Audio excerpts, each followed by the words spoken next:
I'm going to give you some of the secrets about how we make you buy what we want you to buy. So as a marketer, when I'm first giving you a product, what's my job? Well, my job is to make you want it, to crave it, to need it, to think that it is the best innovation in food since sliced bread. But how do we do it? Well, I'm going to give you a really big example later that I'm going to break right down for you. But let's just start by looking at a few fun little things. So here we have Shreddies, an old favourite, been around for years, very popular in the UK and Canada. Without changing a single little thing about that product, they remarketed them, rebranded them as brand new diamond-shaped Shreddies. Food marketing genius right there. In the 1950s, there was a very important innovation in food. The instant mix cake, one of my personal favourites. When they were first brought out, all you needed to do was to add a little bit of water. Who's not going to love that? Well, actually, no one loved it. No one bought the bloody things. So they did a bit of research. And what they found was that the main consumer, the target consumer, the housewife, felt that it was cheating.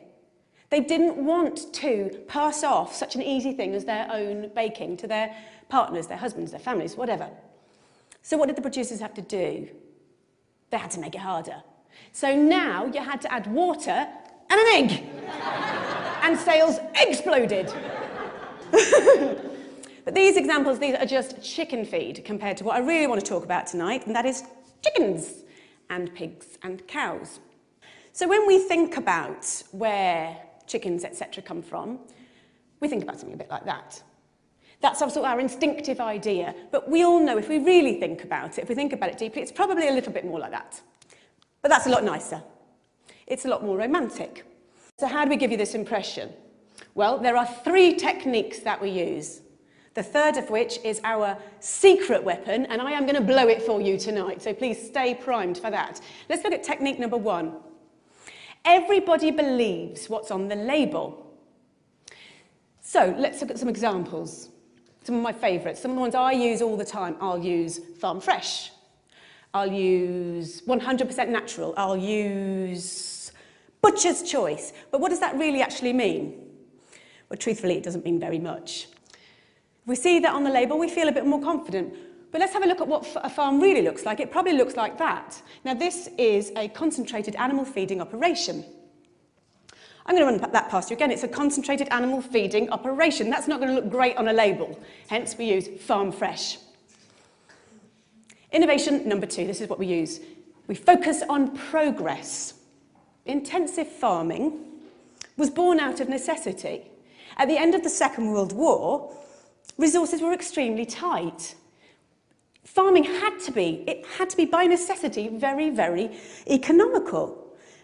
And we've learnt from that, and we've built from that, and we're able to now raise more and more animals in smaller and smaller spaces. So we've got extremely good at it. If we looked at a room of about this size, and this were turned into a chicken barn, it's a 100-seat theatre, how many chickens could we probably fit in this room now? I'm going to say about 4,000. It's pretty impressive, isn't it? It'd probably look a little bit like that. Now, the public aren't going to be massively keen on that idea, and it's my job to make them feel a little bit better about it. So how do I do it? Well, a basic principle of marketing. We use the right choice of words, and by using the right choice of words, we can make the conversation, we can focus the conversation the way we want it to.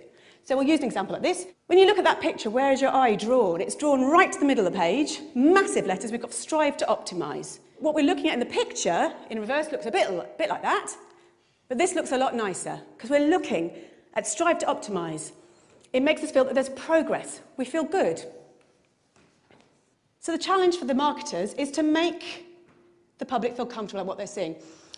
One of the side effects of intensive farming, of having so many animals in such a small space, unfortunately, is obviously disease, because you put so many animals into a small space, they're going to get sick. It is no secret that 50% of all the antibiotics in the world are used on farmed animals. So how do we make the public feel okay with this? How does that happen? My job. How do I do it? I use the language of innovation. So we're going back to our old friends at porkcares.org. And what they do is they say, as farming has become more efficient, veterinarians have incorporated new technologies and methods into practice. This makes us feel good. This is positive. Yeah? This is progress. And when we're then marketing to future consumers, we would perhaps use something like this. This is a colouring book. Pigs and pork. It's absolutely gorgeous. And what we're doing here is we're getting the children to focus on the fact that we're using innovation. So by bringing the pigs out from the muddy fields and into the clean barns, we're taking them away from all that nasty, dirty mud and all the diseases that are lurking there within. Positive. So onto our secret weapon. This is what we really need to focus on. So these two techniques alone, they are not going to work. We need a secret weapon, number 3. It is actually in this room right now. Secret weapon! It is you. So how do we do it?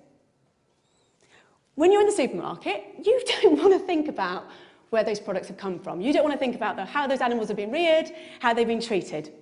The power of willful ignorance cannot be overstated. This is systemised cruelty on a massive scale, and we only get away with it because everyone is prepared to look the other way. Thank you.